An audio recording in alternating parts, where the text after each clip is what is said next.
मग धर्मराज ऐका, सुरुवातीला हे सारं अव्यक्त आणि प्रकाश शून्य होतं, पण प्रकृती आणि पुरुषांचा मिलाप झाला. पुरुषाच्या संकल्पनेतून अहंकार निर्माण झाला. त्याचे 3 भाग झाले: तामस अहंकार, राजस अहंकार, सात्विक अहंकार. तामस अहंकारापासून पंचतंत्रेंद्रिय निर्माण झाली, त्यातून पंच महाभूतांची उत्पत्ती झाली. राजस अहंकारापासून पंच ज्ञानेंद्रिय आणि पंच कर्मेंद्रिय निर्माण झाली, आणि सात्विक अहंकारापासून 11 इंद्रिय म्हणजे मन निर्माण झाले. यावर शिवशंभू महादेवांची दृष्टी पडताच 100 योजने परिमाण असलेले ब्रह्मांड निर्माण झाले.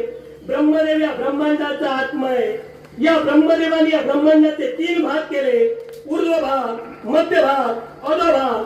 ऊर्ध्व भाग म्हणजे स्वर्ग, जिथे तुम्ही राहतात म्हणजे देव राहतात. मध्य भाग म्हणजे मृत्यूलोक, जिथे आम्ही मानव राहतो. आणि अधोभाग म्हणजे पाताळगोल, जिथे दानव राहतात. त्यानंतर शब्द तन्मात्रा आणि सूक्ष्म भूतांचे पंचीकरण करून ब्रह्मदेवाने आकाश, वायू, जल, पृथ्वी यासारखे अनेक विनाशशाली पदार्थ बनविले. त्यानंतर स्वतःच्या देहातून, डोक्यातून मरीचीला जन्म दिला, हृदयातून भृगूला जन्म दिला, डोळ्यातून अंगिराला जन्म दिला, वेणापासून पुलाला जन्म दिला, उदानापासून पुलस्ताला जन्म दिला, समानापासून वसिष्ठाला जन्म दिला, अपानापासून कृतूला जन्म दिला, दोन्ही कानांपासून अत्रीला जन्म दिला, प्राणांपासून दक्षाला जन्म दिला, बगलेपासून नागाला जन्म दिला, छायेपासून कर्दमाला जन्म दिला, आणि संकल्पनेतून धर्माला जन्म दिला.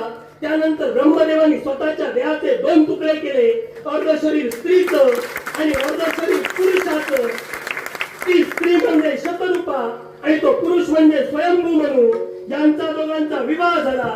त्याला 5 अपत्ये झाली: देवहूती, आकृती, प्रसूती, उत्तानपाद आणि प्रियव्रत. मग ज्यावेळी यांचा दोघांचा विवाह झाला त्यावेळी मैथुनी जनित सृष्टीला निर्मिती झाली, म्हणजे